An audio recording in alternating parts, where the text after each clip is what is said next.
Queridos hermanos, es un placer saludarlos. Espero que hayan tenido unas felices fiestas con su familia y si no pudieron reunirse, al menos personalmente hayan podido reunirse por algunas plataformas virtuales para poder mostrar el cariño y aprecio que se tienen cada uno de ustedes. Espero que el Señor los haya reconfortado durante el año pasado, que ha sido para nada fácil sin dudas, y espero que el Señor los siga reconfortando durante este año 2021. Quiero mencionarles que esta serie de capacitaciones la hemos llamado Educación Continua Virtual en Biblia, Teología y Misión. Estamos en deuda a la Asociación Peruana Central aquí de Perú y a la Adventist Theological Society, tanto de Perú como de Estados Unidos, por apoyarnos en la organización de estas capacitaciones, estos seminarios, como quieran llamarlo, que van a estar dándose durante todo el año, como hemos mencionado. También quiero mencionarles que para que ustedes puedan estar al tanto de las presentaciones, seguir el programa, algunos cambios, etcétera, no olviden de seguir nuestras páginas de Facebook y de YouTube, por donde serán transmitidos las más de 50 presentaciones que tenemos para ustedes. Tienen que buscar en Facebook Adventistas APC y Biblia, Teología y Misión, y en YouTube solamente como Biblia, Teología y Misión. Pueden seguirlos allí para estar al tanto de todos. También no se olviden, y es muy importante esto de aquí, que deben registrarse para que puedan recibir los materiales y sus certificados. Ahora, es muy probable que no tengamos disponibilidad a todos los PowerPoints que los presentadores nos dispongan. Sin embargo, vamos a tratar de conseguir la mayor cantidad posible para poder compartírselo a ustedes. Dicho esto, recalco, la inscripción es completamente gratuita. Ustedes no tienen que pagar ni un sol, ni un dólar, ni un peso para poder participar de esta serie de capacitaciones. Otro punto que quiero mencionarles es que al final, esperamos Dios mediante, a finales de año, probablemente antes, vamos a estar publicando una serie de libros que van a que contienen la mayor parte de las presentaciones aquí, y eso sí tendrá un costo, pero ya las avisaremos después, más adelante, sobre esos detalles. Otro punto importante que les quiero recordar es que nos estaremos reuniendo los martes y jueves a las 7 p.m. hora de Perú, GMT-5, excepto algunas fechas donde la asociación o la unión aquí de la iglesia tenga otras actividades. Para ello les avisaremos a través de las páginas ya mencionadas o también por los correos electrónicos en los cuales ustedes indiquen al momento que se registren. Por eso es importante registrarse. Así que cualquier consulta que ustedes tengan, no se olviden de unirse a nuestro grupo de Telegram. Ya no usamos por el momento más WhatsApp. Telegram tiene muchas más ventajas, así que para estar al tanto de todo también de una manera más rápida y no solamente por correo electrónico, únanse a nuestros grupos de Telegram. Dicho esto, hermanos, antes de darle ya el tiempo al orador de esta noche, vamos a hacer una oración. Acompáñenme donde están. Amado Padre que estás en el cielo, Señor, queremos agradecerte una vez más porque tú, a pesar de las dificultades a las que nos enfrentamos como seres humanos, tú provees los medios para poder continuar estudiando tu palabra. Gracias por estar con nosotros, por habernos hecho parte de este seminario, por habernos acompañado durante el año pasado, que ha sido difícil, y porque estamos también seguros de que nos vas a seguir acompañando durante este año, y sobre todo en los temas, nos vas a dar la disposición de poder participar en estos temas que definitivamente van a enriquecer nuestra vida espiritual. Quédate con nosotros, Señor, y también te pedimos que bendigas al orador de esta noche, como también a todos los demás oradores, al equipo del APC, del Adventist Theological Society, también al equipo que esté involucrado detrás del telón, coordinando con los ponentes, viendo las preguntas, etc. Te pedimos también por ello, Señor, en nombre de Jesús. Amén.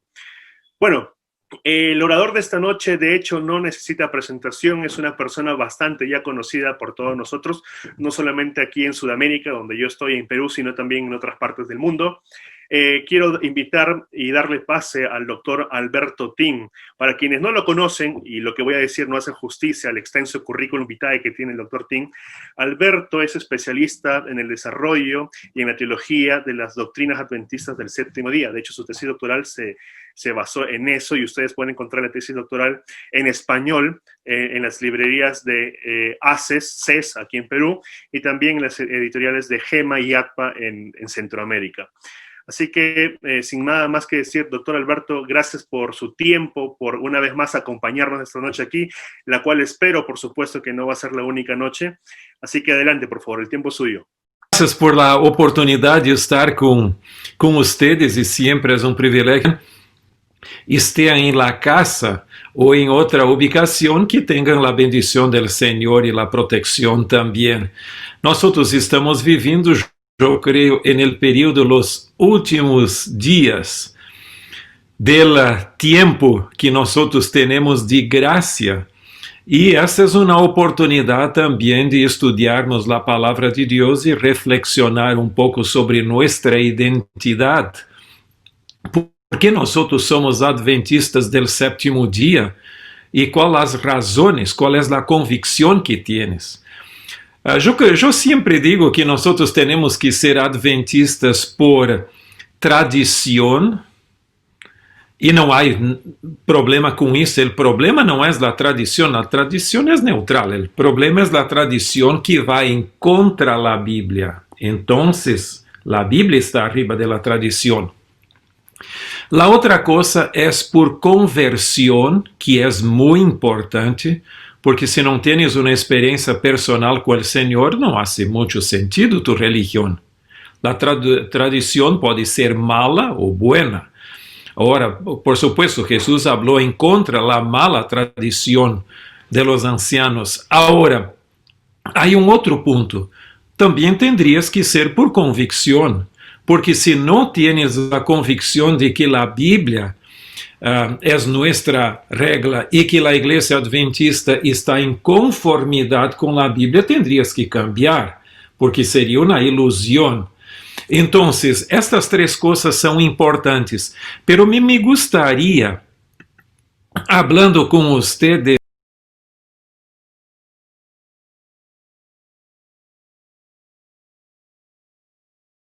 naturaleza profética del adventismo. E, por lo tanto, yo creo que nosotros no somos simplemente una iglesia. Nós somos mais do que uma igreja. Agora, me gostaria de começar com uma pergunta.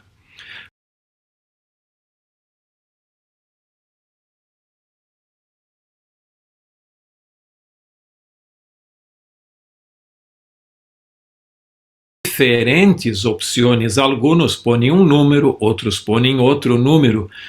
Pero me gostaria só chamar tu atenção para lo que diz o informe del Status of Global Mission de 2014 desta Universidade Americana Gordon Conwell. Mais ou menos em julho de 2014 já existiam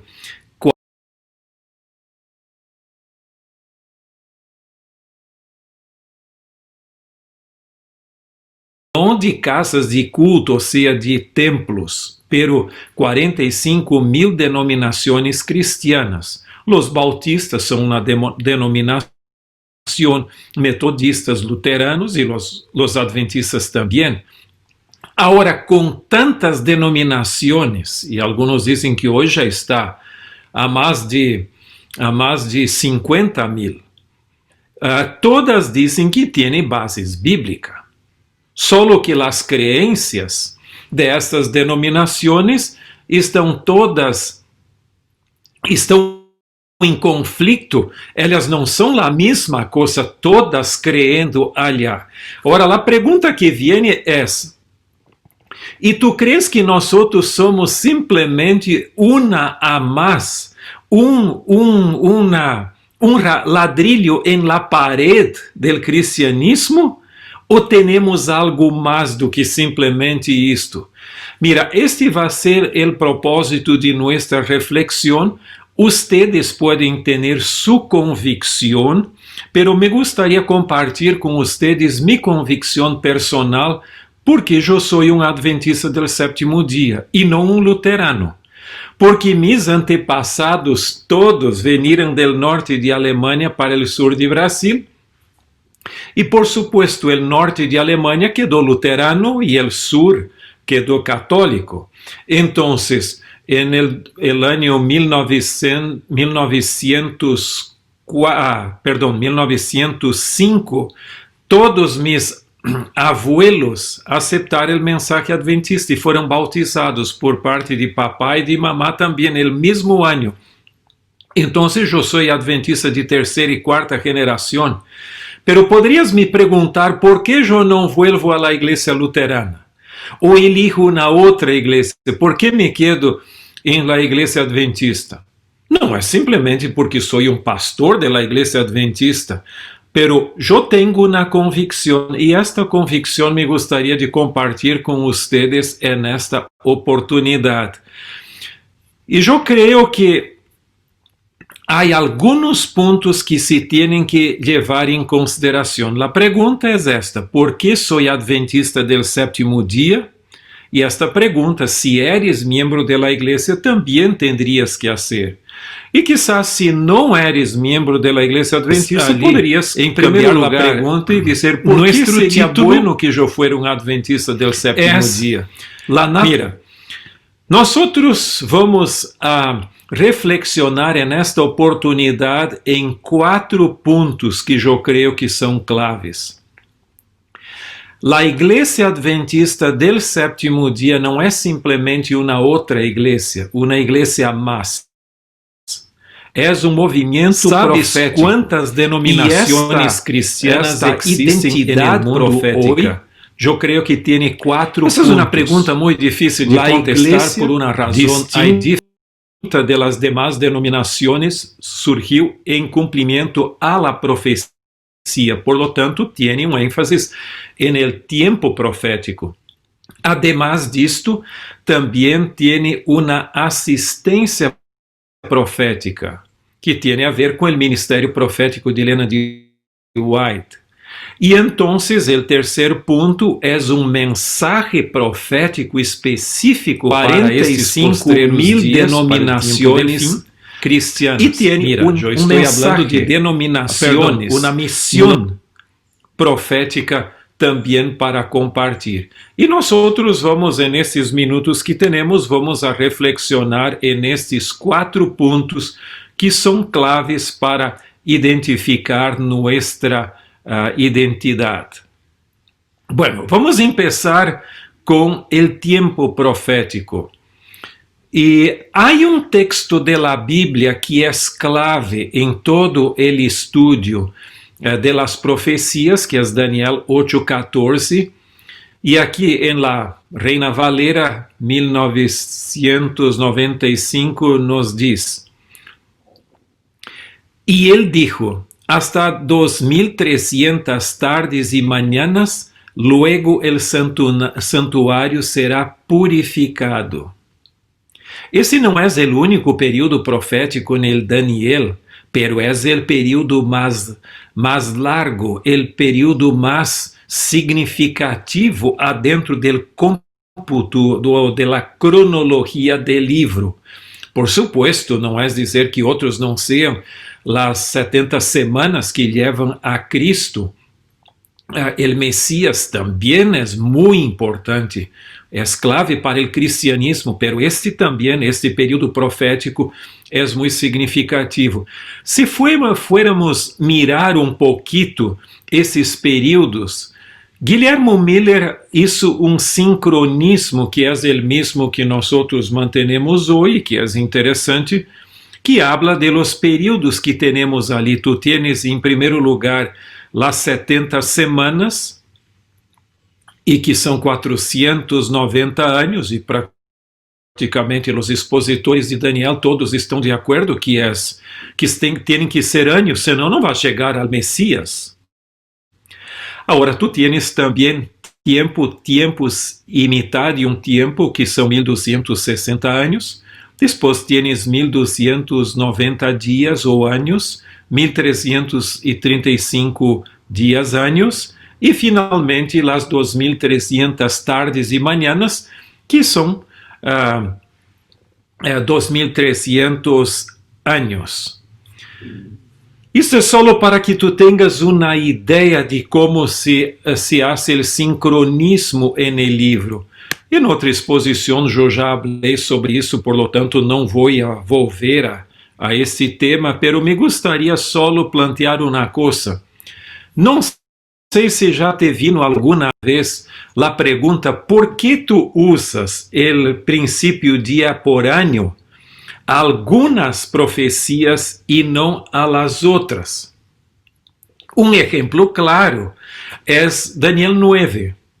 Nós usamos, e os cristianos em geral, usam para las 70 semanas del final del capítulo 9 de Daniel, pero não aplicam a los 70 anos de Jeremias.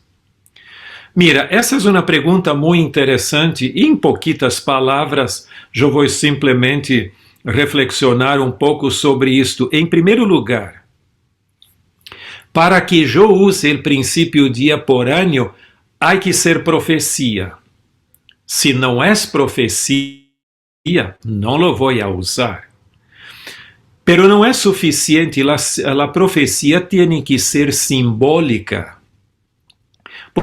Por exemplo, em Daniel 9 que eu falei, as 70 semanas estão em um contexto simbólico, porque tem conexão com o capítulo 8.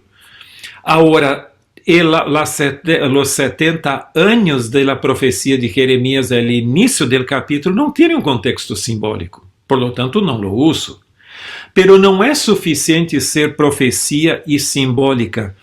A entidade básica da profecia, que pode ser um animal, uma persona, um cuerno, um poder, tem que estar em miniatura.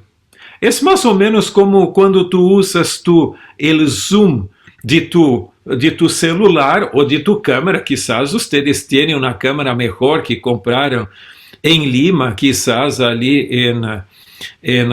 eu creio que Povos Azules ou El Hueco, não sei onde é o lugar melhor, pero tu compras uma câmera e pode ser tu celular mesmo, e então tu ajustas e tudo queda chiquito, ou então tu lo amplias e vai quedar tudo largo.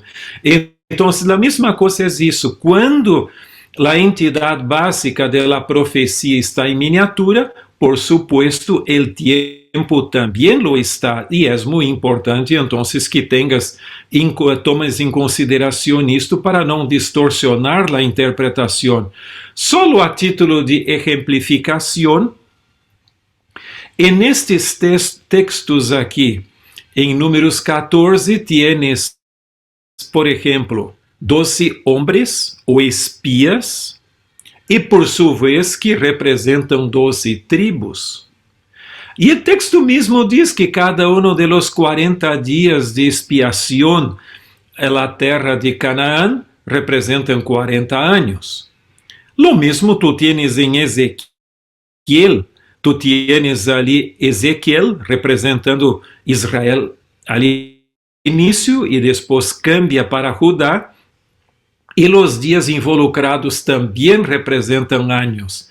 No capítulo 7 de Daniel tienes animales, 4 animales que representam reinos, por lo tanto o tempo também tem que ser interpretado por el princípio de cada dia representa um ano.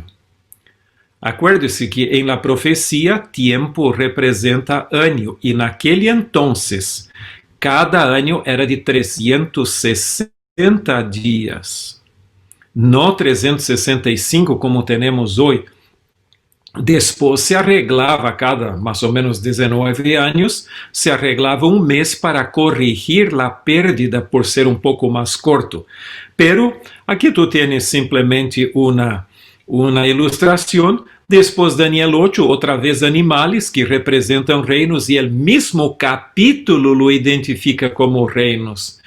E então, lo mesmo tu tienes ali. O livro de Apocalipse é semelhante. Pero isto é solo contestando a pergunta: por que usamos o princípio dia por ano para as 2300 tardes e manhãs? Vamos adelante. Mira, este período de los 1260 dias anos terminara en 1798 con la prisión del Papa Pío VI. Por su vez, do período de las 2300 tardes y mañanas o años, termina en 1844. Entonces, vas ver que señales cósmicos ocurriram naquele entonces. Alguém poderia dizer, não, pero isto são señales que têm que ocorrer antes da segunda venida. Pero hay que acordarse una cosa, que en este texto de Apocalipsis 6, 12 y 13,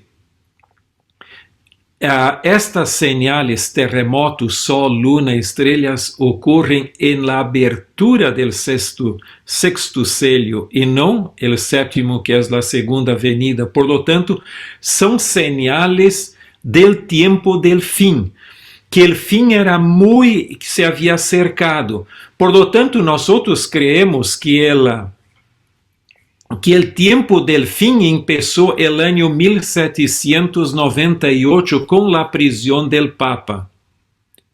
Y tú podrías me preguntar, ¿y por qué esto? Por una razón muy simple. El terremoto de Lisboa es considerado el más importante evento com influência filosófica, econômica, política e religiosa, o mais importante evento na história de Europa depois da caída do Império Romano. Nenhum outro evento teve impacto tão forte, hasta Voltaire escreveu sobre ele e outros mais. Agora, quando o Papa, considerado o Hijo de Deus, foi levado ao cautiverio por el ejército del entonces general Berthier, muitos disseram, caramba, como é isto? ¿Te acuerdas que o terremoto de Lisboa ocorreu no dia de Todos os Santos, quando os crentes em Portugal estavam em la primeira missa? E como é que Deus não os protegeu? Agora vem o Papa e vai ao cautiverio. Ele é o representante de Deus na terra. Isto tem que ter um significado bíblico. Então, muitos começaram a estudar as profecias bíblicas para encontrar uma resposta para aquilo. E isto generou um novo estudio de las profecias. Por lo tanto, el tiempo del fin, cuando el libro de Daniel habría de abrirse y había una comprensión, ocurrió allá. Y todo esto fue una preparación, este tiempo del fin, para el inicio del juicio preadvenimiento que empezó en 1844, al término de las 2300 tardes y mañanas o años. Pero mira, algunos podrían te decir una cosa, no sé si ya escucharon esto, pero los mileritas tenían una gran esperanza de que Jesús vendría el año 1844, pero él no vino. Entonces, el adventismo, su raíz, su fundamento es una ilusión porque esperaban Jesús volver y él no vino. Por lo tanto, ya empezó como un error. Entonces não pode ser válido. Não sei se alguém de ustedes já lo escuchou, pero este é um argumento que eles usam. Pero me gostaria plantear contigo uma coisa. Cuide com este argumento, porque se eu lo tomo em sério o que esta pessoa está dizendo, espero que não seas tu, pero que alguma pessoa diz, então nem a um cristiano eu quedaria. Porque o cristianismo mesmo vino del chasco, del error de la comprensión de la morte de Jesús en la cruz. Mira, déjame solo compartir contigo esta pequena ilustração. Este mesmo período de 2300 dias, anos, começou com o chasco del exílio babilônico y con la salida, el retorno de Babilonia para Jerusalén, para la restauración de la ciudad, de los muros y del templo, del santuario. Portanto, hubo un movimiento del chasco a la restauración. La cruz fue lo mismo. Todos ellos creían que Jesús sería el libertador, sus discípulos allí. Y entonces en el camino de Emaús, que yo creo que ustedes conocen bien, en Lucas 24, hasta dos de los discípulos de Jesús estaban intentando enseñar el maestro o que había ocurrido con él mismo. Entonces, el gran chasco de la cruz llevó a la restauración. E a mesma coisa ao final deste período. Isto não é uma exceção, é o que ocorreu antes, del chasco a la restauração. Me gostaria solo dizer-te uma coisa, que el chasco é uma bendição, ou foi uma bendição. ¿Por quê? Déjame solo ilustrar-te uma coisa. Vamos a suponer que eu vivo como quero. Não hago exercício físico, não durmo o suficiente, como lo que me gusta mejor, algo que não seja bueno para a saúde. Pero depois que eu estou en el hospital, malito, casi morrendo, entonces eu empeço a orar: Senhor, por favor, não me deja dejar mi joven señora, tampouco mi niña, mi hijo, ou algo assim. Por favor, se tu me sanas, me sacas daqui, eu estou disposto a fazer exercício físico, dormir temprano, também comer el mejor, estou disposto hasta a quedar vegetariano. Senhor, se quieres, hasta vegano eu estou disposto, pero não me dejas. Não hagas como que minha senhora quede viúda, ou mi esposo quede viudo, ou deixar mis hijos também, percebes? Chascos generam duas coisas: ruptura com la tradição e novo início, novo começo. Então, en este sentido, não fuera la bendición del chasco de 1844, la fidelidad a los credos no bíblicos de las iglesias quedarían fuerte y los mileritas não haviam rompido com esta tradição.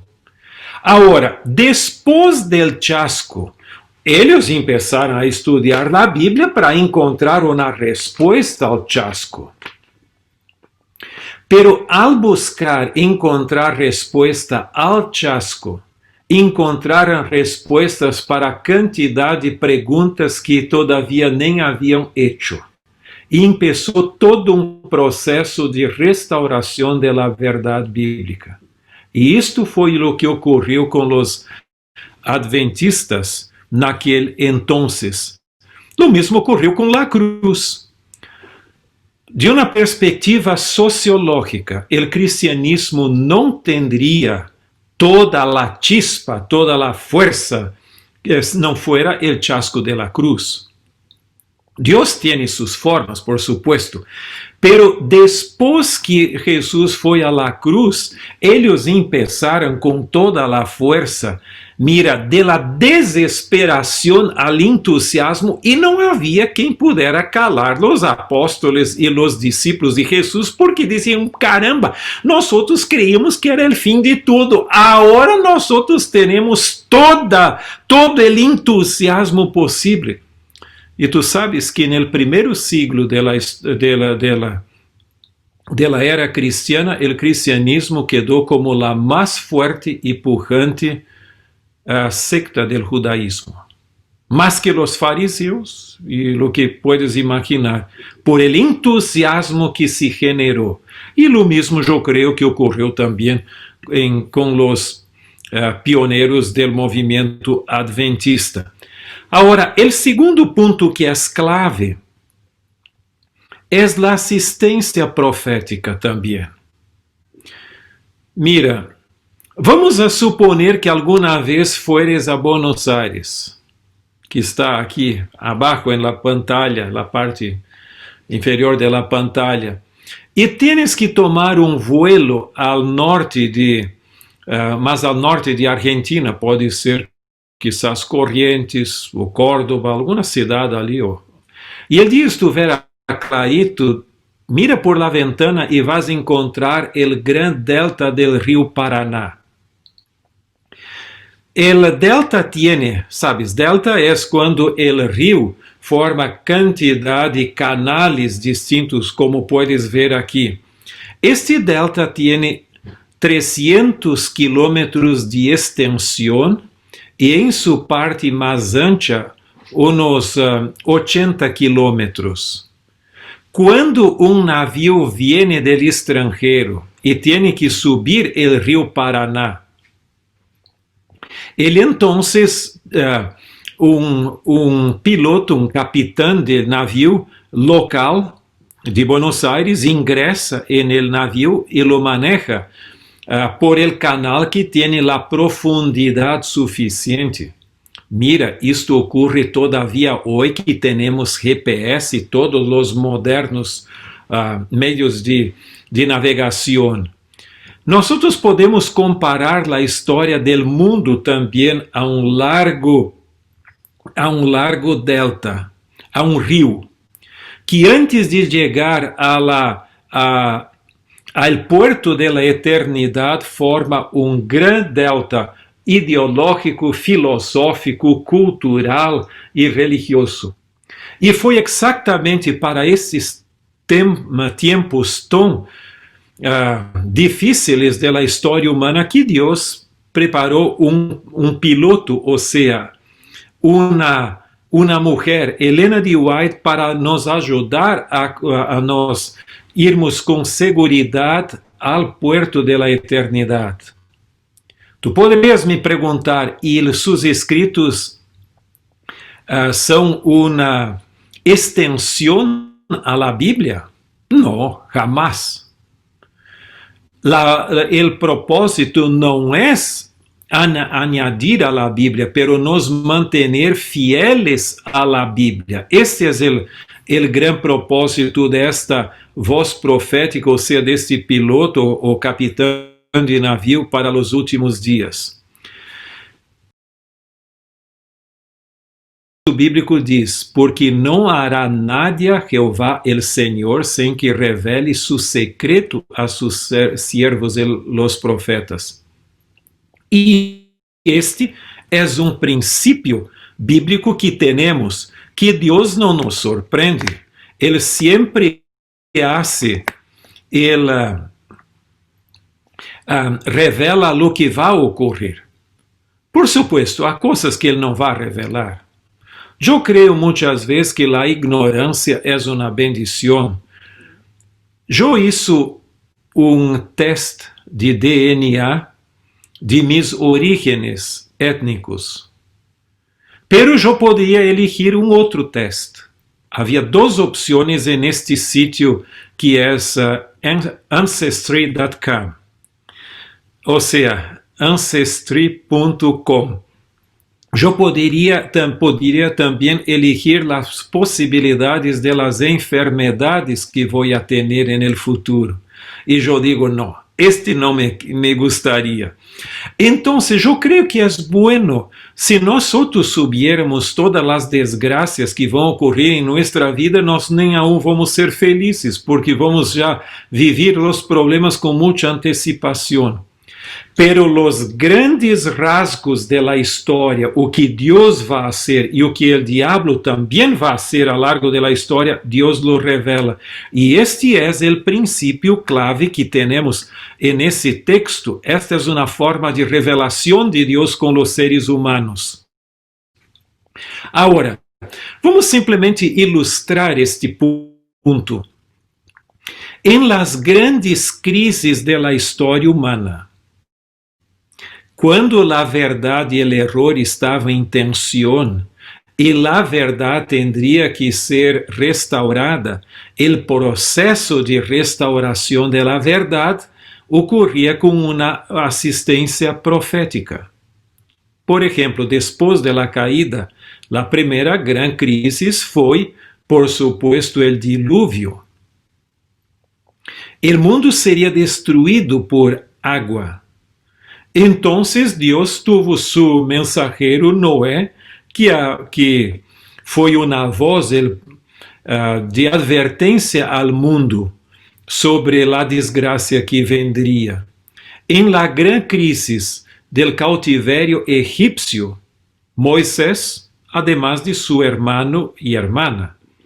También en el periodo oscuro del reinado de Acabe y Jezabel teníamos a Elías, además de Eliseo. También en el periodo del exilio babilónico teníamos a Daniel, Ezequiel y Jeremías. Yo só puse un nombre por el espacio. Y antes de la primera venida de Jesús, Juan el Bautista preparando el camino para la venida de Jesús, y por supuesto los apóstoles también eran profetas, además de Jesús, que era el principal, el mayor de todos los profetas, el más grande de los profetas. Ahora, isso é um conceito conhecido. Valdecir Simões de Lima, se não escutasse o nome dele antes, ele é o que escreveu a letra daquele himno, El Mejor Lugar del Mundo, é aos pés del Salvador. Então, ele planteou uma coisa que me gostou muito. Ele diz: en el tiempo del fin, la característica básica de cada una destas crises converge. Ou seja, el mundo não vai ser destruído, por supuesto, la destrucción no por agua, pero por fuego. El tema del cautiverio egipcio está en las plagas del Apocalipsis. El mundo está en apostasía hoy, por supuesto.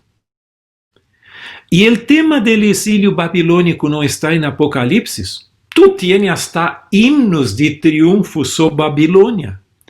E Jesus não está para venir la primeira vez, pero la segunda vez. Mira, se em cada uma destas grandes crises Deus tuvo la assistência profética en el processo de restauração de la verdade, ¿tú não crees que en la final restauração de la verdade em preparação para la segunda venida também haveria um profeta? Seria esta la excepção, nenhum profeta? Mira, como igreja nós creemos que Deus chamou Helena de White para esta final restauração de la verdade, não como uma substituição à la Bíblia ou para agregar a la Bíblia, pero para nos levar a la Bíblia e nos manter fieles a la Bíblia. A mim me gusta chamar Helena de White como um GPS profético. Ustedes que já usaram o GPS, e tu tienes quizás hasta em tu celular, não estou seguro sobre isso, sabes muito bem que o GPS não é o caminho, tampouco é o destino. O GPS simplesmente nos mantém en el caminho que é o melhor. Quizás tu vas salir de la ruta para una dirección el otro y él te intenta traer de vuelta. Yo creo que Helena de White y sus escritos son como un GPS que nos mantiene en el camino que es Cristo y su palabra para llegarmos en seguridad al puerto de la eternidad. Y allí en ese texto también tú tienes... de Isaías, tu tienes uma palavrita muito interessante aqui abaixo, diz que quando vas sair para a direita ou a esquerda, vas escuchar uma voz, que seria do Espírito Santo, dizendo, não, esse é o caminho, quédate en él. E eu creio que o mesmo o Espírito Santo hace por los escritos de Helena de White. Agora, o terceiro ponto é um mensaje profético. Mira, vamos a ler uma cita de Helena de White que está no livro El Conflicto de los Siglos, página 419. Ela diz: el asunto del santuário foi la clave que aclaró el misterio del desengaño de 1844. Revelou todo um sistema de verdades que formavam um conjunto harmonioso e demonstram que a mano de Deus havia dirigido o gran movimento adventista. E al poner de manifesto la situación y la obra de su pueblo, le indicava qual era su deber de allí en adelante. Por lo tanto, el tema del santuario era la clave. Tu poderias me perguntar, por que el tema del santuario la clave? É isso que habla exactamente Daniel 8:14, que nós outros leemos, que al final de las 2300 tardes e manhãs o santuário seria purificado. Agora poderias me perguntar também, e por que o santuário é tão importante? Mira, poderias agregar muita coisa, pero me gustaría plantear com ustedes solo 3 pontos que creio que são fundamentais. Em primeiro lugar, o santuário é a morada de Deus, o lugar onde Deus habita. Pode existir um lugar mais importante do que a habitação de Deus? Por supuesto, não. Em segundo lugar, é o guardião da lei de Deus, onde a lei de Deus, os 10 mandamentos escritos em las tablas de piedra, eram guardados. E em terceiro lugar, é o centro do plano de salvação. Mira, sempre a largo da história bíblica, o perdão de los pecados e a salvação era disponibilizado por el sistema del santuário. Em primeiro lugar, tu tienes los altares del período patriarcal. Después tu tienes el tabernáculo del desierto. E entonces se agrega el templo de Jerusalém. E quando alguém necessitava de oferecer um sacrifício por perdão de seus pecados, ia ao templo. Agora, por sua vez, no Novo Testamento temos a cruz de Cristo e o gran santuário celestial, o original. E agora, mira, onde temos que buscar socorro da parte de Deus, ou proteção? No livro de Hebreus, capítulo 4, versos 14 a 16, diz: se alguno de ustedes tiene dificuldade, estão em problema, tienes que ir ao santuário celestial. E mira, vamos ler o texto que diz aqui. Eu estou lendo Hebreus, capítulo 4, verso 14 a 16. Portanto, teniendo gran sumo sacerdote que traspassou los cielos, Jesús, el Hijo de Dios, retengamos nuestra profesión, porque não temos um sumo sacerdote que não pueda compadecer-se de nuestras debilidades, sino uno que foi tentado em todo segundo nuestra semelhança, pero sem pecado. Acerquémonos, pues, confiadamente ao trono de la gracia, para alcançar misericórdia e hallar graça para el oportuno socorro. Então, onde vamos buscar socorro para nossas dificuldades? El trono de la gracia. E onde está el trono de la gracia? En el santuário celestial, onde Jesus ministra como nosso sumo sacerdote. Por lo tanto, tu tienes aqui um apelo muito forte em todo o livro de Hebreus a irmos ao santuário celestial em busca de socorro. Se fuéramos ler Daniel 8, 9 a 14, todo o texto, o tempo não nos permite, pero vas ver uma coisa interessante, que o texto, ou seja, los versos de 9 a 12, hablan de la profanación del santuario. por este cuernio que empezó pequeño, creció mucho y se volvió en contra el ejército del cielo, o sea, los hijos de Dios, contra el príncipe de los ejércitos, que también es el sacerdote del santuario, contra el continuo, o sea, la continua administración del santuario y el lugar de su santuario también, y contra la verdad. Y en el verso 13, entonces viene una pregunta: ¿hasta cuándo va a quedar esta desgracia toda? Y entonces el texto, el verso 14 dice: hasta 2300 tardes y mañanas y el santuario va a ser restaurado, vindicado y purificado. Por lo tanto, esta es nuestra identidad. Nós somos el pueblo de la restauración de la gran verdad del santuario, que integra las demás verdades. Mira, en este diagrama que tiene muchos detalles, pero no me gustaría quitar tiempo con él. Solo me gustaría llamar la atención que en el inicio, en el lado izquierdo, tú tienes una V y una F. La V es para verdad o verdadero y el F para el falso sistema del santuario. Dios siempre tuvo el sistema del santuario, empezando, por ejemplo, con los altares y dos hermanos allá, Abel y Caín. Abel haciendo su sacrificio de animal y Caín el falso, un sacrificio vegetariano. Por supuesto, es bueno que seamos vegetarianos, pero allí no era el plan de Dios, porque allí solo la sangre podría simbolizar el sacrificio de Jesús. Después, en el tabernáculo, tú tienes otra vez Moisés y Arán.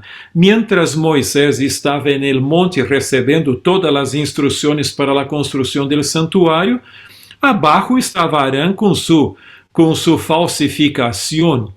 Y después el mismo Salomón, que hizo la preparación, o sea, que arregló el templo, construyó el templo de Jerusalén, después construyó también templos para sus mujeres paganas. Entonces, siempre hubo una falsificación del plan de Dios. Ahora, es interesante que después del período apostólico, el papado puse abajo todo el sistema del santuario. Por ejemplo, la Biblia habla del santuario celestial, donde está el trono de la gracia, pero si fores a ver, el papado diz: não necessitas isto, tu puedes te confessar al cura. Vá ali al confessionário, ali buscas, e não necessitas mirar al Cristo. Tu tienes os intercessores, hasta algunos dizem que nadie pode ir ao Padre ou a Jesús se Maria não lo lleva allá. Entonces, a Bíblia diz que Jesus morreu uma vez por todas em la cruz e não se repete, pero en la misa tu tienes la Eucaristía e tienes la repetición del sacrificio de Cristo en la misa. Ahora, la mediación también. La Biblia dice que la persona cuando muere queda en la sepultura, pero el catolicismo dice no, va al cielo, al infierno, al purgatorio. Ahora, la Biblia dice que Jesús va a venir una segunda vez.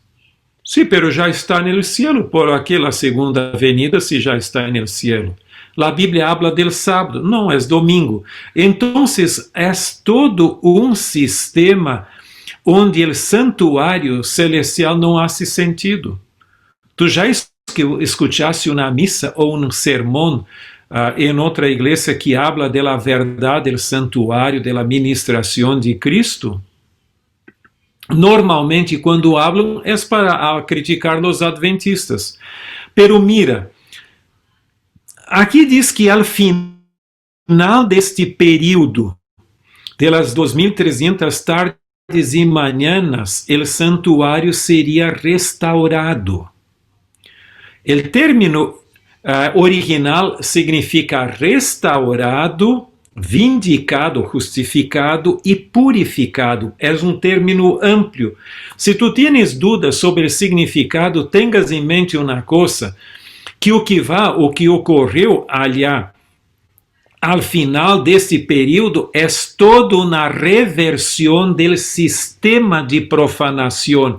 Então, esta purificação é a restauração do santuário a seu devido lugar. E foi naquele entonces que a Igreja Adventista del Sétimo Dia começou, o movimento adventista, com o propósito de restaurar não só o sacrifício de Cristo que os reformadores do século XVI já haviam restaurado, pero também su sacerdócio en el cielo. E esta é nossa contribuição, a restauração de la verdade como se centraliza en el santuário. Pero tu poderias também dizer uma outra coisa, caramba, pastor, isto é uma boa enseñança, pero é uma invenção de los adventistas. Eles que começaram com isto para justificar sua existência.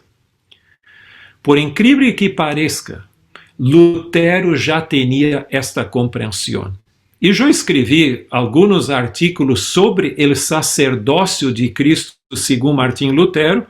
Hasta foi publicado em la lengua de Los Ángeles Buenos, el castelhano ou espanhol, como querem, por la revista teológica, mi artículo sobre isso. Eu tenho outros, pero o primeiro está allá. Pero mira o que Lutero mesmo diz sobre isto. E aí tu tienes uma ideia. Ele diz: en el santo, glorioso, feliz y misericordioso sacerdócio de Cristo, el cerdo del diablo, el Papa, ha metido su hocico, não solo contaminándolo, sino destruyéndolo e eliminándolo completamente, instalando outro sacerdócio, uno próprio, mesclando todos os sacerdócios paganos como um estofado de abominações.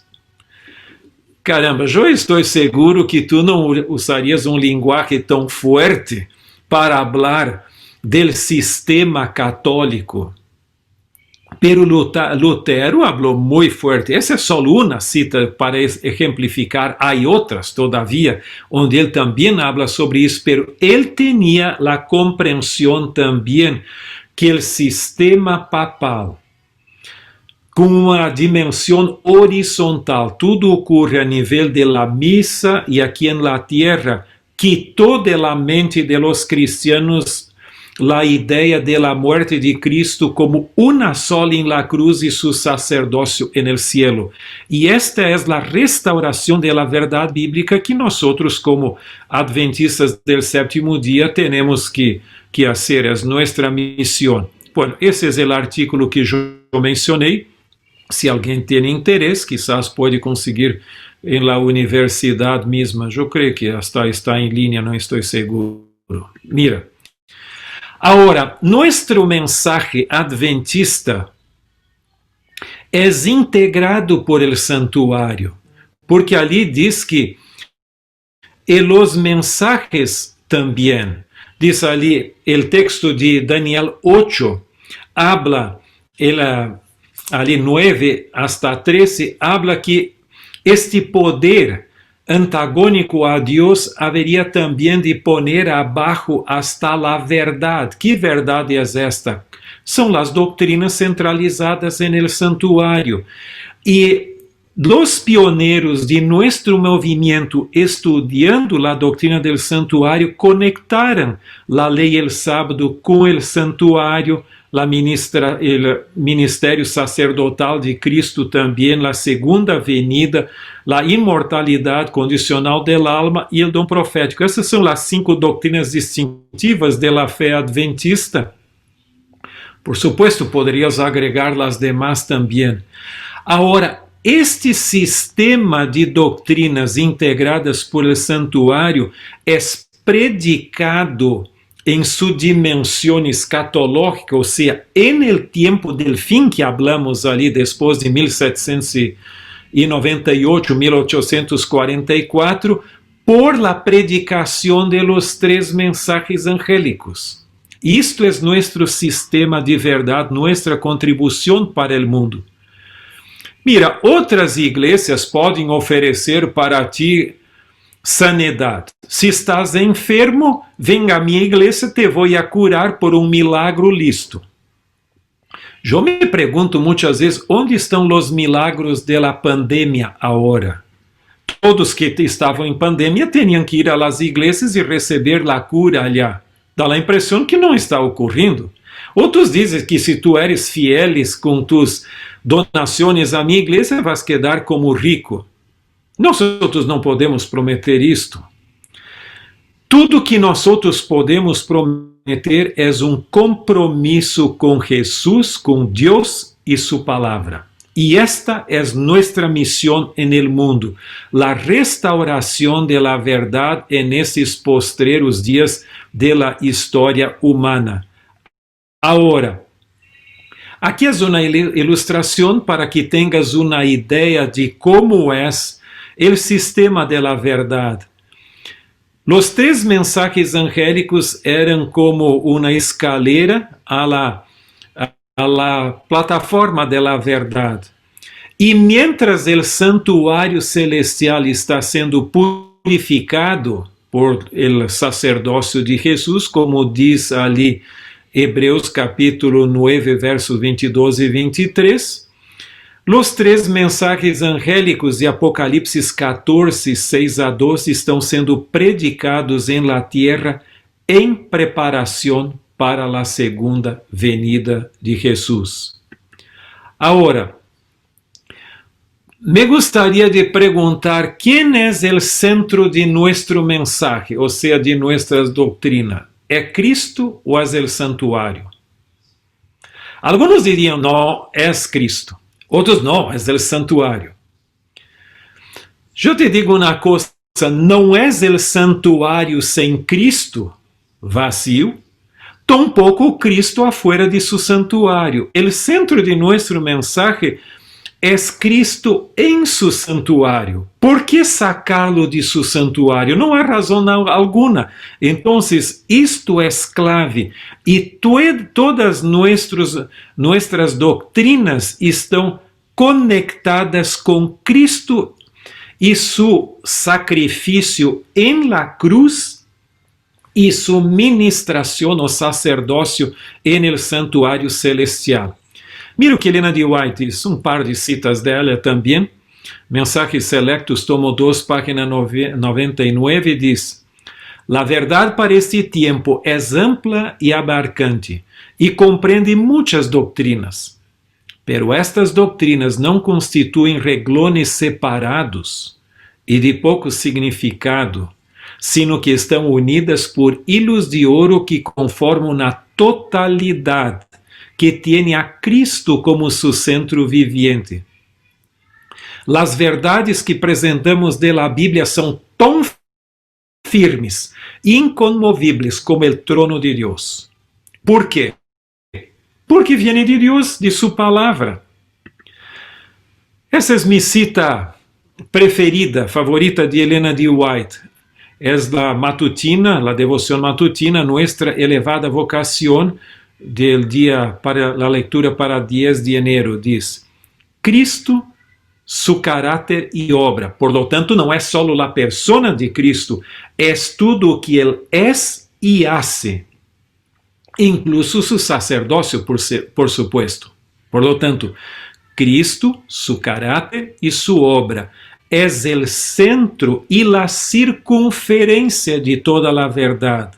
Ele é a cadena a la qual estão unidas as joias de la doutrina. En él se encontra todo el sistema de verdade. Por lo tanto, aqui tu tienes esta hermosura muito grande que é a ideia de que Cristo realmente é o centro e a circunferência. Em outras palavras, todas as doutrinas verdadeiras têm que estar conectadas com Cristo e sua palavra. Mira, si ustedes quieren estudiar un poquito más el tema de cómo el santuario integra las doctrinas, tú tienes el libro de la izquierda, es el original completo en inglés, publicado pela Sociedade Teológica Adventista, e depois tu tienes a versão de IATPA e de ACES, que é numa forma, o contenido é basicamente o mesmo, pero simplesmente muitas referências bibliográficas foram sacadas para que o livro seja um pouco mais digerível, um pouco mais acessível à leitura. E esse aqui de ACES é o de la derecha. Mira, há um ponto muito importante. Todos os cristianos, se são cristianos genuínos, creem en el sacrifício expiatório de Cristo em la cruz. E se não creem en el sacrifício expiatório de la cruz, nem aún cristianos são. Alguns também creem en la segunda venida. Pero, además de enfatizar o sacrifício expiatório de Cristo em la cruz e la segunda venida, nós outros não creemos que Jesus esteja no cielo só em uma larga vacação ali, esperando que o Padre diga: mira, hijo, agora é hora de quizás tu ir a la tierra buscar mis hijos ali. Não! Nós outros temos mensagem não só do que Cristo hizo por nossa salvação en el passado e o que vai ser en el futuro, pero nós outros temos forte mensagem cristocêntrico del Cristo contemporâneo, o que ele está haciendo por nossa salvação em preparação para a segunda venida. Ele ministra los méritos de su sacrifício em la cruz para nós outros en el santuário celestial, e tudo isto em preparação para sua segunda venida. Agora, o último ponto, que é muito cortito, é sobre a missão profética. Mira, se o adventismo surgiu em tempo profético, al final de las 2300 tardes e manhãs, ou seja, anos, para a restauração de la verdade del santuário, como uma assistência profética para nos mantermos leales a la palavra de Deus e não distorcioná-la, e temos forte mensagem profético para predicar ao mundo, por supuesto, não podemos quedar com isto para nós outros temos que predicar esse mensagem. E aqui vem nosso compromisso como cristiano.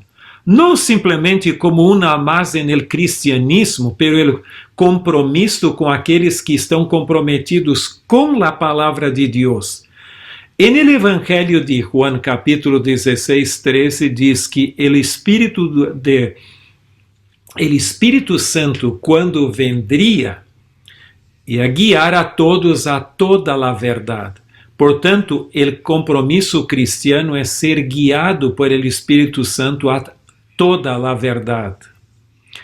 Jesús habló para el diablo hasta en el desierto de la tentación que temos que viver de toda a palavra de Deus e não só de la palavra que mais me gusta, da la palavra que mais me conviene, não, de toda a palavra. E perdão, aqui está um pequeno erro, o último é el Mateus 28, 20. E diz que nós outros teníamos em la gran comissão o dever de ensinar todas as ordenanças de Cristo. Por lo tanto, nós outros temos compromisso não só com o princípio de la sola escritura, ou seja, de la exclusividade de la escritura, pero de la tota escritura, ou seja, de la totalidade de la escritura. Essas são expressões de la reforma protestante. E nossa missão é predicar a verdade de los tres mensajes angélicos, ou de los mensajes de los tres ángeles. De Apocalipse 14. El primeiro é uma proclamação. El segundo es una declaración de la caída de Babilonia. Primero es la proclamación del Evangelio eterno en el contexto de la hora de su juicio. Después viene la declaración de la caída de Babilonia y finalmente una polarización de adoración. Aquellos que adoran a Dios y aquellos que adoran la bestia y su imagen. Em outras palavras, o falso sistema de adoração e o verdadeiro. ¿Te acuerdas realmente que isto foi o que vimos em aquele diagrama da história do santuário, onde tu tienes o falso sistema abaixo em rojo e em azul o outro, o verdadeiro? E esta polarização nós temos aqui en el fin de la historia de la humanidad. Entonces, aqueles que são leales a Deus vão estar ali guardando os mandamentos de Deus e tendo a fé de Jesus, e os outros vão quedar com as distorções do falso sistema de adoração. Me gostaria terminar com uma ilustração, uma analogia e um texto bíblico para vocês. Vamos a suponer que Joel Iparaguirre tiene un auto destes y yo tengo el otro. Y entonces cuando tú me preguntas, ¿y el precio? Y nosotros queremos te vender el auto, por supuesto, no tenemos autos tão hermosos como esses, pero é só uma ilustração. Então, quando o preço é o mesmo, e eu intento te convencer que tienes que comprar mi auto e não el dele. E quando me perguntas, então, por que tienes que comprar mi auto e não el de Joel? Eu digo, mira, há que comprar mi auto porque mi auto tem ruedas. Mira, hay que comprar mi auto porque tiene puertas. Por favor, compre mi auto porque tiene ventana. Hasta tiene un timón. Por favor, compre mi auto porque tiene hasta un motor. ¿Tú crees que isso vai vai te convencer?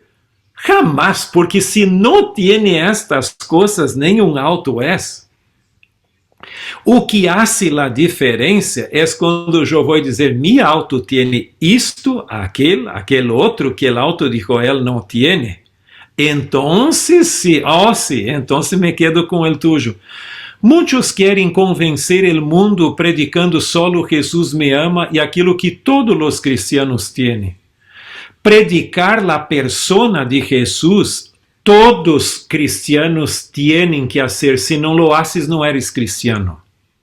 Agora, os outros predicam a persona de Jesus, pero nós outros temos compromisso com as enseñanças de Jesus. E isto hace toda a diferença. Hoje as pessoas querem aceitar a Jesus como Salvador, pero não como Senhor. Querem aceitar, querem reavivamento, pero não reforma. Querem aceitar a persona de Jesus, pero não querem ter compromisso com suas enseñanças. E nossa missão como adventistas do sétimo dia é chamar o mundo a compromisso não só com a persona de Jesus, pero também com suas enseñanças. Su muerte en la cruz del Calvário, su gracia, el amor de Deus, pero também mi compromisso de obediência, porque estamos nos acercando do fim de todas as coisas e do juízo final.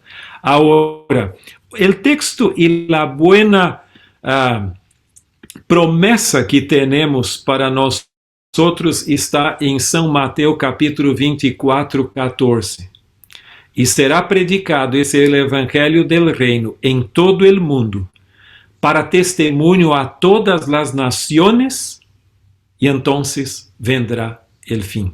Que tu estejas involucrado não só em creer este mensaje, pero também em predicar, e com a seguridade que tu estás com Deus e sua palavra, e quando el fim vendrá, vas tener la recompensa, ou seja, vas tener la oportunidade de ir ao cielo y adorar a Dios en su santuario, delante del trono de Dios, como dice Apocalipsis capítulo 7, verso 15. Y que esta sea tu bendición y la mía también, en mi oración y mi deseo. Amén.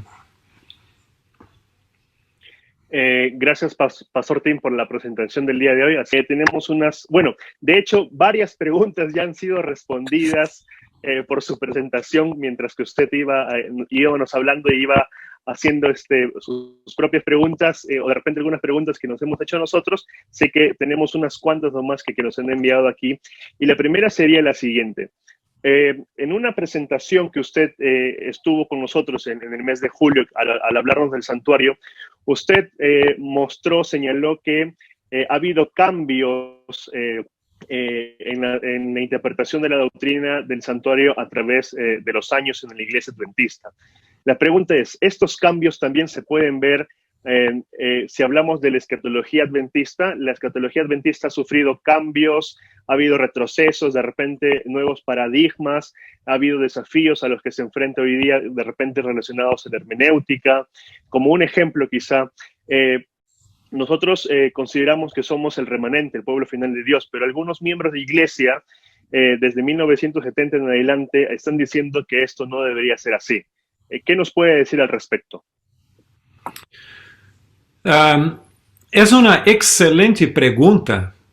La cuestión es cambio en qué sentido, en qué dirección. Yo creo que, por ejemplo, en la doctrina del santuario hubo cambios en sentido no de negar el santuario celestial, pero quizás no un énfasis como se podría dar. Por ejemplo, hubo una pérdida del énfasis del santuario como integrando los mensajes adventistas. Entonces da la impresión que muchas veces, por una cuestión más práctica, se quedó con una pila de ladrillos do que una pared. No creo que hubo distorsiones doctrinarias, pero la necesidad de énfasis.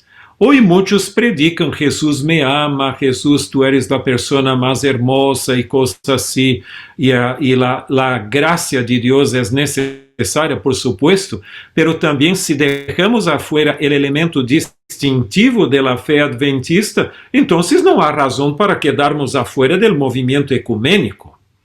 Entonces, no creo que hubo negación. Ahora, en cuanto a la escatología, ¿cómo adventistas del séptimo día nos mantuvemos siempre leales a la escatología adventista como planteada en la Biblia, y por supuesto, y también Elena de White lo pone, y en el sentido de siempre mantenernos el historicismo, la interpretación historicista.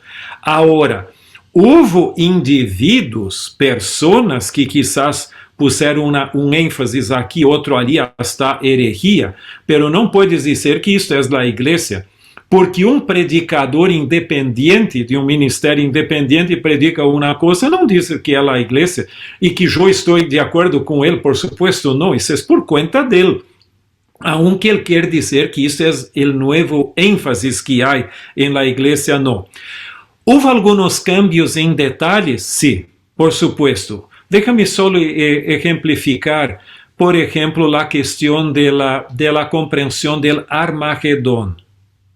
Elena de White y hasta Jaime White hablaban del Armagedón como siendo el fin, el clímax del conflicto entre el bien y el mal. Ahora, bajo la influencia de Uriah Smith, o Uriah Schmidt, como llamarlo, él puso mucho énfasis en la cuestión del Oriente y Turquía y algo así, aquella cosa toda allá. Entonces, hasta el presidente de la Asociación General de entonces, Arthur G. Daniels, creía que la Primera Guerra Mundial era el Armagedón. Después vino la Segunda Guerra Mundial, también no tanto, pero algunos hasta preguntaron si no sería el Armagedón. Hasta que después, por influencia de un australiano, Louis Weir, que foi popularizado después por La Rondelle, se volveu a la compreensão de que o Armagedón não é uma batalha física, uma terceira guerra mundial ou algo assim, uma guerra mais, pero é o final cósmico entre o bem e o mal. E nesse sentido é que tu tienes um texto que alarga a compreensão do Armagedón. Por supuesto, é Apocalipse capítulo 19. Mira o que diz aqui. E vi a la bestia e a los reyes de la tierra e a sus ejércitos reunidos para guerrear contra el que montava el caballo e contra su ejército. Entonces, en otras palabras, es el clímax, la batalla final entre el bien y el mal. Satanás com sus ejércitos, não solo de ángeles, pero de instrumentalidades humanas contra Cristo e seus ejércitos. Então, é algo cósmico histórico e não simplesmente uma guerra mais como foi a Primeira ou Segunda Guerra Mundial. Gracias, pastor. Tengo otra pregunta aquí que nos hacen llegar y tiene que ver incluso como parte de mi experiencia personal. Yo no sé si en algún momento le comenté o compartí esto con usted, pero cuando yo estaba recién empezando como miembro de la Iglesia Adventista, yo no creía en el don profético del Elena G. de White y tampoco me lo explicaron en el voto bautismal qué implicaba aceptar el don profético en el Elena G. de White. Y tampoco me llamó mucho la atención porque creía que con la Biblia era suficiente. Sin embargo, cuando tuve ya la oportunidad de leer un poco más de la literatura adventista, incluido algunos libros, de hecho, el primer libro de Elena G. de White que leí fue el conflicto de los siglos, y me emocionó tanto leerlo que lo terminé en 2 días de leerlo. No paraba de leer ese libro porque lo llevaba en Lima, que iba de un lugar a otro, llevaba el libro conmigo y lo leía cada instante porque me cautivó la lectura de ese libro. Y luego tuve la oportunidad de trabajar en el Centro White aquí en la Universidad de Lima, Perú. Para allá, pues, yo creo que Dios me dio la oportunidad para poder comprender más el don profético del Elena G. de White y apreciar sus escritos. Usted en su presentación menciona que uno de los puntos que nos caracterizan a nosotros como adventistas es la asistencia profética que hemos recibido como iglesia por parte de Elena G. de White.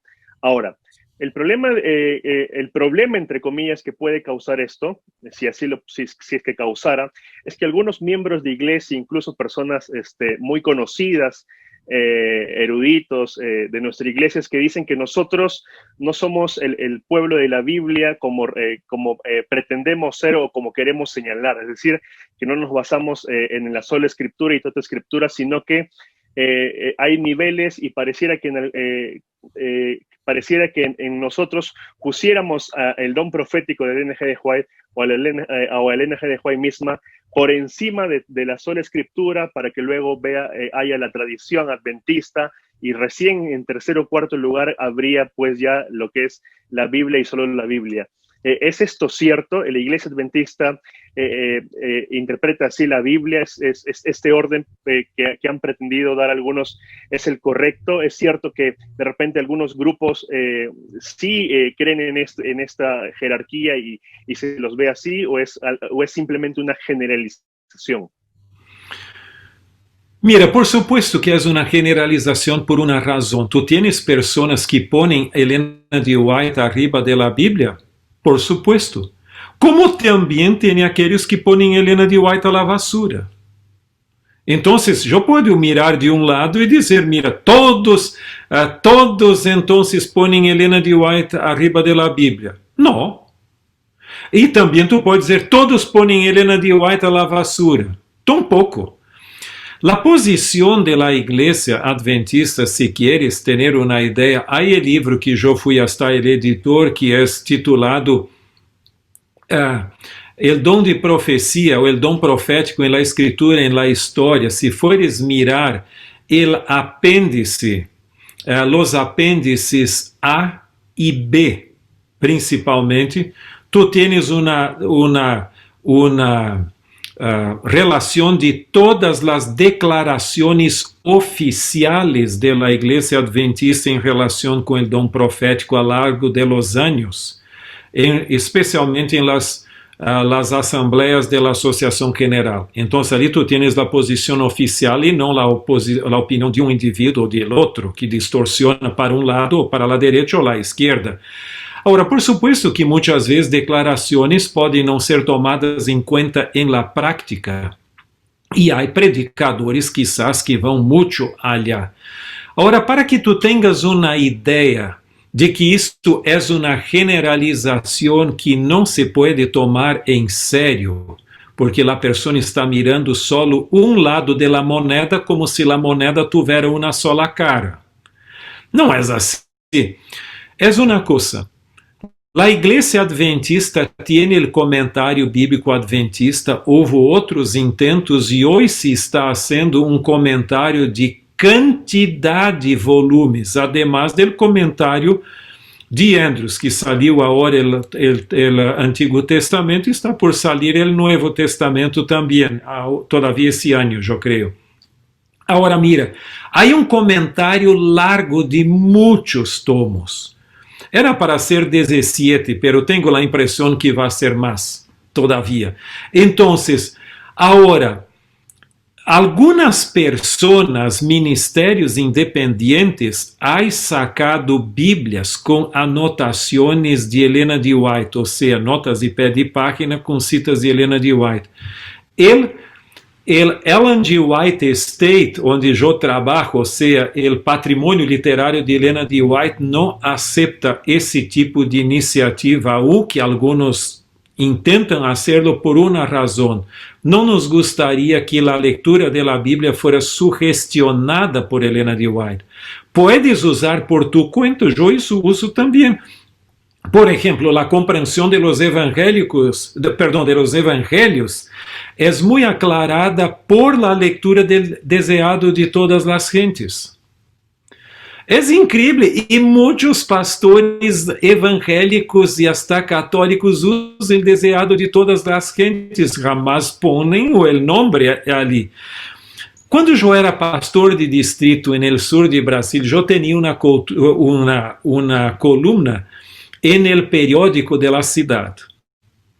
E era um mensaje de la Iglesia Adventista. E el pastor luterano também. Eu fui a mirar, ler a coluna del pastor luterano e havia um largo párrafo sacado del deseado de todas as gentes como plágio e não havia puesto a referência porque se ele agregara Helena G. de White seria um herege. Pero todo ali está. Um estudo que se hizo há alguns anos aqui em Estados Unidos puse Helena de White como o sexto autor mais leído entre os pastores evangélicos, e não só adventistas, evangélicos em geral, de 40 anos para abaixo. Eles leem, les gusta, pero não lo citam por el prejuízo que há contra ela. Agora, há que cuidar. Alguns estão generalizando esta questão de dizer que Helena de White agora é a Bíblia, está arriba da Bíblia. Alguns lo hacen, pero não lo generalices, porque não creio que é assim.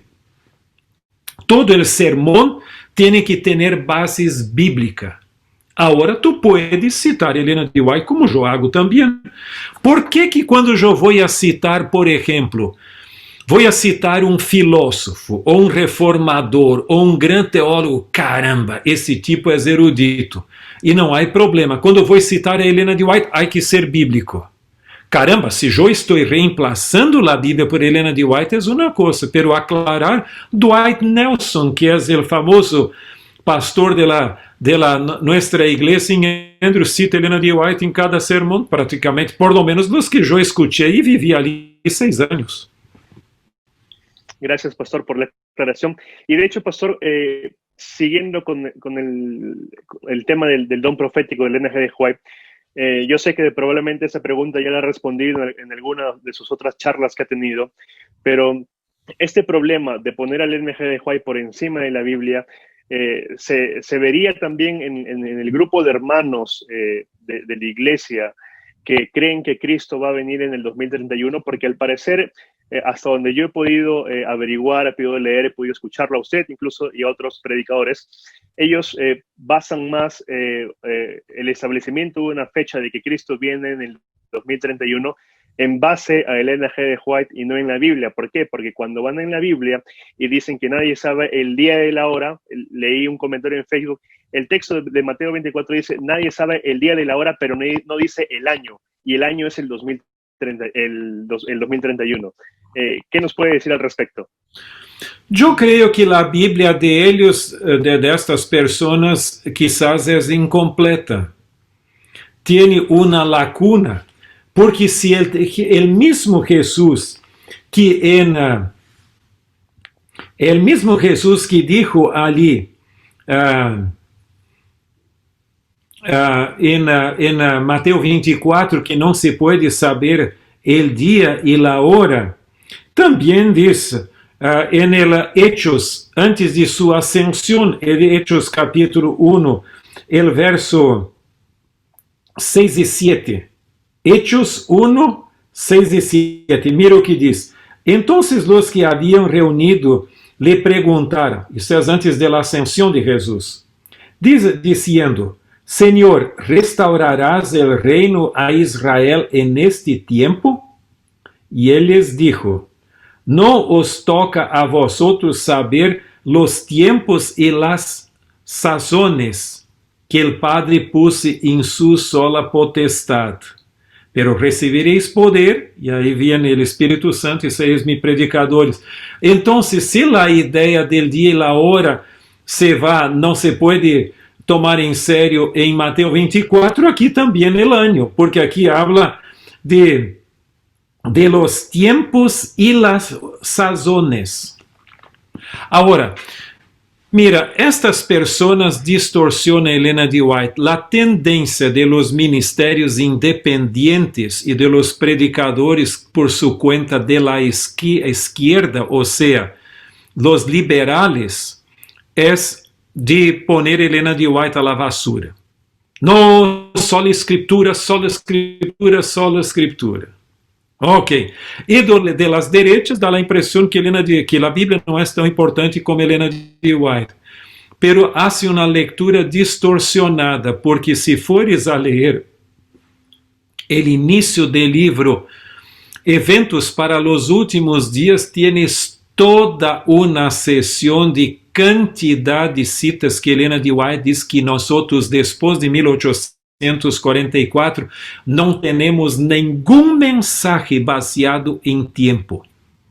Que o terceiro mensaje angélico pode ser predicado e não depende de tempo.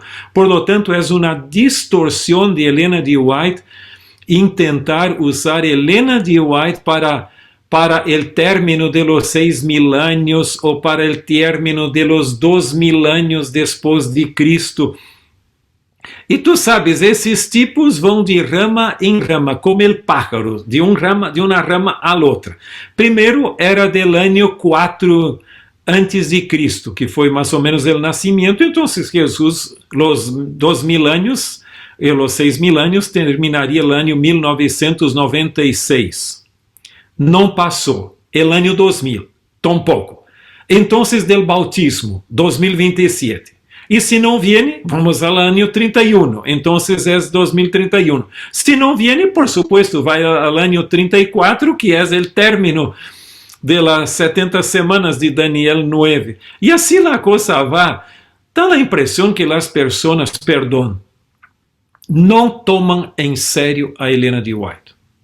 Elena G. White, desde o ano 1850, diz, por favor, não pongan uma fecha. E quando ela falava de fecha, não era um dia específico, simplesmente era um ano, porque havia uma quantidade que marcavam anos também, não só fechas específicas. Gracias, pastor, por la respuesta. Dos últimas preguntas ya para acabar. Uno de los, en cuanto a nuestra identidad profética, nosotros nos identificamos como el remanente en el tiempo del fin, el que va a proclamarle el mensaje de los tres ángeles. Sin embargo, usualmente a nosotros se nos acusa de, porque nos llamamos remanente, somos exclusivistas y ya nos sentimos triunfalistas. Incluso de repente podríamos decir que en algunos casos podría haber hasta cierta soberbia por nuestra parte, por identificarnos como el remanente, y así. ¿Qué nos puede decir al respecto? Por supuesto que tú puedes encontrar quizás algunos adventistas con estas características como indivíduos, pero como iglesia, el hecho de sermos um movimento profético não agrega privilégios especiais delante de Deus para a salvação, como também os judíos. Jesus mesmo dijo que os fariseus estavam mal. Isto agrega por supuesto, o privilégio, pero uma responsabilidade. Em termos de salvação, não há exclusivismo. Por incrível que pareça, Helena de White tem em seus escritos por lo menos 5 que eu conozco. Uno deles é o capítulo Esperança para los Gentiles, en el livro Profetas e Reyes. Tu tienes também 2 citas en el livro El Deseado de Todas as Gentes e outros mais, onde Helena de White diz, ou ela comenta mais ou menos o texto de Romanos 2,14. Aqueles que não tendo conhecimento da lei de Deus, a consciência serve de lei para eles. Então, em outras palavras, ela diz que en el cielo vão estar pessoas que não aún escucharam hablar del nome de Jesus, pero que viviram em conformidade com a luz que têm. Então, o juízo de Deus vai ser, mira, déjame usar outras palavras. Para ser salvo, eu necessito ser sincero. E ser sincero significa 2 coisas. Viver em conformidade com toda a luz que eu tenho e buscar constantemente nova luz da palavra de Deus. Então, isto é fundamental para Houve oportunidades que quizás outras pessoas não tiveram, alguns. Não só de viver aqui. E por incrível que pareça, minha senhora trabalha para o Instituto de Investigação Bíblica, onde tu estás trabalhando, fazendo trabalhos também, e eu no Centro White. Então, é uma combinação e trabalho na Associação General. Então, tu sabes que a los ojos de Deus e de la salvação, quizás índio, indígena, que vive impune, onde quer que tu queres, uma pessoa pode estar a los ojos de Deus melhor do que eu? Com bases em la luz que ele tuvo e las oportunidades que tuvo, quizás ele tenha uma sinceridade de coração e amor a Deus que quizás eu não tenho. Eu não estou dizendo que esta é a realidade, para que tenhas uma ideia. Cuídate, porque Jesus hasta dijo que alguns gentiles e prostitutas se adelantavam no reino de Deus e estavam melhores que os fariseus. Então, nesse sentido, Helena de White, por supuesto que reconoce a la iglesia adventista como la única iglesia remanente de la profecía, com uma missão específica al mundo. Pero aún así, la salvación está disponible a todos. Pero entonces tú podrías me dizer, ¿por qué entonces tengo que ser adventista? Eu creio que a ignorância não é parte do plano de Deus. O plano de Deus é que todos conheceram a Deus e sua palavra em plenitude. Pero aunque isso não é possível, Deus tem um plano de salvação de graça que é extensivo a toda a humanidade. Pero agora te digo uma coisa. Alguém pode estar no cielo comendo carne de porco, guardando o domingo e tomando vinho? Sim, Lutero vai estar. Agora te digo uma coisa, eu puedo? porque Lutero guardava o domingo, também comia carne de cerdo e tomava vinho, então vai estar no céu, também posso fazer. Não. Eu tuve a luz e eu sou responsável por la luz que tuve. E no cielo vai haver pessoas que viveram com base em la luz que tiveram. Por exemplo, Guillermo Miller guardou o domingo até o final de sua vida, porque não teve a compreensão. Agora, mira, então eu não vou estudar a Bíblia, porque se vou estudar a Bíblia, vou quedar responsável. Não, não é assim. Eu vou ser juzgado não só por el conhecimento que tenho, pero por las oportunidades que eu tuve e não las aproveitei. Então, esse é o ponto. É crescimento. E não uses isso como uma excusa.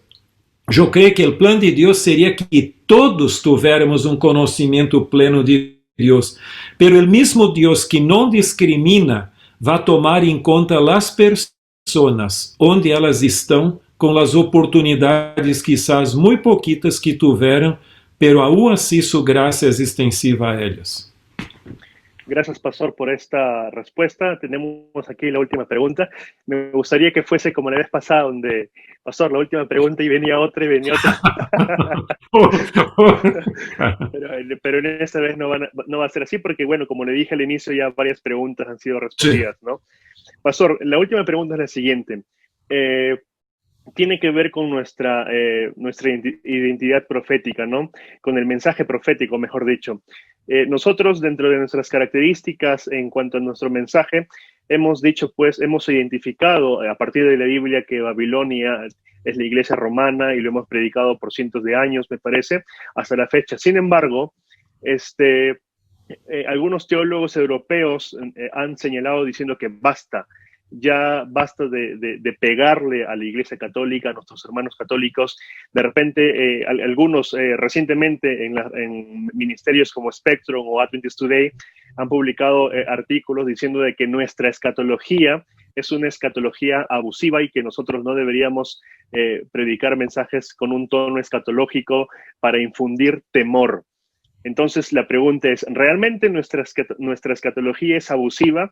¿Nuestra escatología busca infundir temor a las personas? ¿Qué nos puede decir al respecto? Mira, não sei por que essas pessoas todavia quedam em la igreja adventista. Busque uma igreja onde tenha uma escatologia que não é abusiva. Vão quedar-se melhor.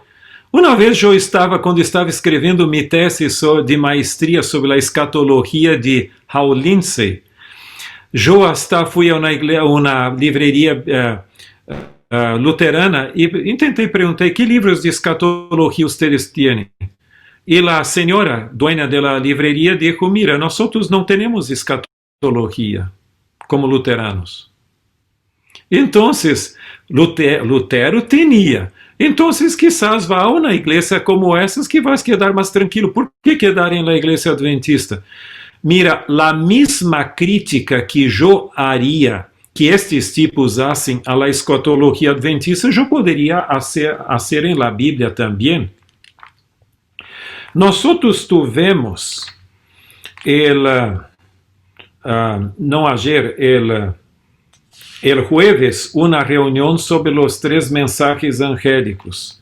E se tu fores ler, aqui, grupo de teólogos, uns 4 mais ou menos, estávamos discutindo pouquinho lá, como seria a compreensão de los 3 mensajes angélicos.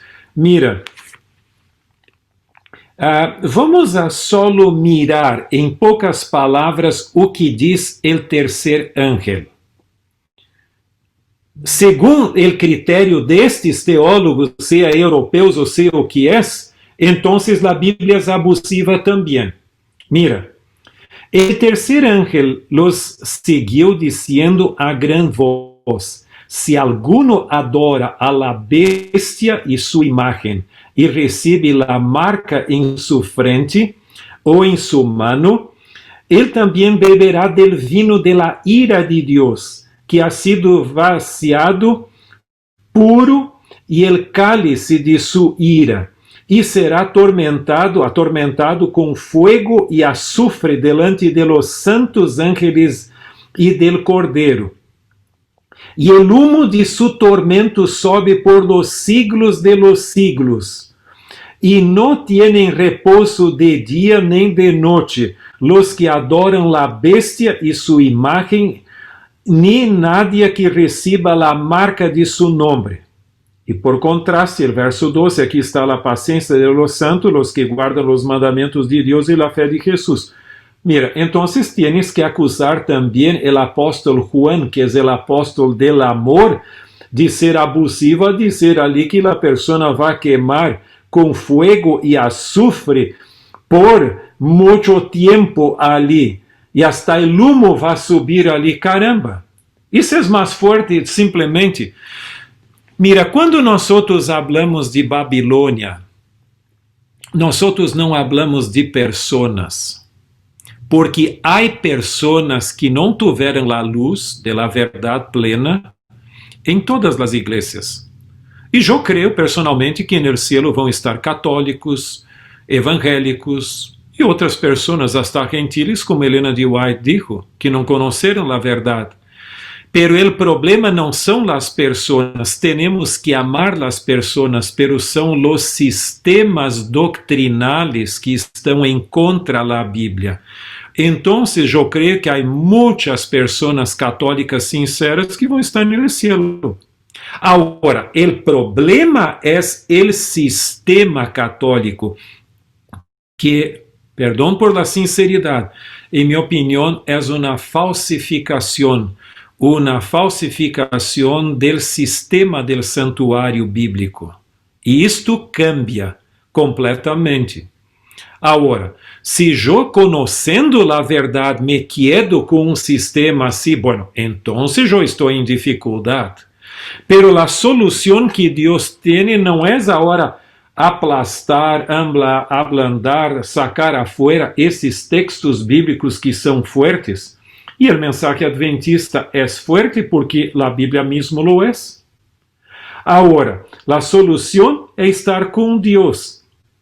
O mesmo juízo investigador e o juízo del milênio e o juízo final, que para os impíos ou para aqueles que não estão com Cristo e sua palavra vão ser a maior desgraça possível, para os hijos de Deus vão ser sua vindicação e as buenas nuevas, porque então se vai a ser justiça para eles. Agora, se fores também a outros passagens bíblicos, como tu tienes, por exemplo, a parábola de Jesus, que tu tienes ali, a parábola de la fiesta. O que ocorreu com aquele tipo que não tinha o vestido de la boda? Não, o amor de Deus dijo, não, tranquilo, quédate aqui. Não. Jesus foi radical. Mira o que diz São Mateus 22, verso 1 a 14. Mira, não vamos ler tudo, pero solo aqui. El verso 11, e entrou el rei para ver a los convidados, e viu ali a um homem que não estava vestido de boda. E ele disse, amigo, como entraste aqui sem estar vestido de boda? Mas ele emudeceu. Então el rei disse a los que serviam, atadle de pies e manos, e echale a las tinieblas afuera, ali será el lloro y el crujir de dientes, porque muchos são llamados, poucos escogidos. Mira, Jesus entonces também foi muy, como vou dizer, com el palo muy duro ali. Esse é o mensaje, hasta en los evangelios lo tienes. Se Deus não tuviera uma salvação, uma solução, poderia-se dizer isto. Pero Ele tem o caminho de seu amor. Pero aqueles que rechazam seu amor vão cosechar as consequências de lo que sembraram. Ou seja, va a ser la eterna desgracia. E a Bíblia não deixa, mira, tudo é o amor e tudo. Perdão, esses teólogos que tu mencionaram estão equivocados em sua leitura da Bíblia, porque dá a impressão que a Bíblia só tem amor e não tem justiça. Porque Deus é amor, também é justiça. E que Deus nos ajude, que nosso ênfase não necessita ser isto, tem que ser o amor e a graça de Deus, pero aqueles que conscientemente lo rechazam vão cosechar as consequências. Pero que tu e eu, e quem nos está escutando, não estejamos entre esse último grupo. Gracias, Pastor Alberto, por la respuesta. Hermanos, hemos llegado al final del día de hoy. No se olviden que si ustedes quieren saber más, mejor dicho, los ponentes que nos van a estar acompañando en esta nueva serie de escatología y profecía bíblica, pueden ir a la página de Facebook de Adventistas San Borja y van a ver un póster con los ponentes, los temas y los horarios, y tendrán que registrarse para poder obtener su certificado y algunos materiales que podremos compartirle a través de sus correos electrónicos. Pastor Alberto, gracias una vez más por aceptar el desafío de estar con nosotros y habernos apoyado. Yo sé que como varios tanto usted como yo, incluso su esposa y los miembros de la Asociación General, e incluso muchos otros, están muy ocupados, pero aún así usted ha podido tomar un pequeño tiempo de su agenda para poder estar con nosotros e impartirnos este seminario el día de hoy. No sé si usted tiene algunas últimas palabras para ya poder cerrar y pueda guiarnos usted, por favor, en oración para terminar. Mira, mis palavras são que usted e eu também quedamos leales e tenhamos esta convicção. Hoje, todos os movimentos religiosos tiendem a largo del tempo perder sua identidade um pouquito. Não em la teoria, em la doutrina, pero muitas vezes em la prática. Então, nós temos uma doutrina muito clara, e se fores a ler o livro El Conflicto de los Siglos, desde que Joel lo leu por primeira vez, não cambiou o conteúdo, que é da mesma coisa. Então, por supuesto, tu tienes versões mais cortas para facilitar a las personas que leem muito pouquito e não les gusta ler, também ter por lo menos acesso a alguma coisa. Pero a versão original é a padrão que todos tendríamos que ler e conhecer bem. Então, agora te digo uma coisa, temos que falar do amor de Deus, pero não podemos fazer que Jesus reemplace suas próprias enseñanças. Seria a mesma coisa que eu dizer, a mim me gusta muito, eu quero muito a minha senhora, pero não me gustam suas ideias. Caramba, então não é como caminhar juntos. Intentar separar Cristo de suas enseñanças é a mesma coisa que nem separar o sol de seus rajos. Eles caminham juntos, e a mesma coisa, se eu amo a Jesus, eu quero viver em conformidade com toda a sua vontade. E que Deus te dê forças, ânimo e entusiasmo por la palavra de Deus, que é nossa guia e nossa seguridade nesses últimos dias. Se os pioneiros adventistas tinham conhecimento e tinham convicção e entusiasmo, nós outros que estamos muito mais cerca da segunda venida do que eles estiveram naquele entonces, temos que ter todavia mais entusiasmo e convicção. E que Deus bendiga a ti e a mim que cumplamos nossa missão nesses dias finais da história humana. Vamos orar então. Nosso eterno Deus e Padre, nuestra profunda palavra de gratitud por el dom de la vida, por nos traeres a la existência, mantenermos nuestra vida, nuestra salud, e também por el privilégio de podermos viver nesses postreros dias da história humana, muito cerca da segunda venida. Que tu puedas poner em nosso coração profundo amor a Jesucristo que vino a este mundo morrer por nós outros, por seu sacrifício em la cruz del Calvário, também por seu sacerdócio en el cielo, santuário celestial. Agora, nos gostaria também agradecer-te por el movimento adventista que está restaurando a estas verdades e predicando-las ao mundo. Que possamos ser leales a ti, tu palavra, e também a nossa missão. Y nuestro deseo es que muy pronto podamos ver Jesús volviendo en las nubes del cielo. Bendice a cada persona que nos está escuchando con salud física, emocional, mental, social y también salud espiritual de una forma especial, y que podamos mantenernos leales a ti y que esta bendición sea también extensiva a la familia. Denos tu bendición hoy y siempre en el precioso nombre de Jesucristo, nuestro Salvador y Señor. Amén. Amén. Doctor Tim, muchas gracias. Saludos en casa, por favor, a su esposa. Esperamos poder reunirnos en otra oportunidad. Hasta luego. Gracias a todos por acompañarnos. Bendiciones. Con gusto.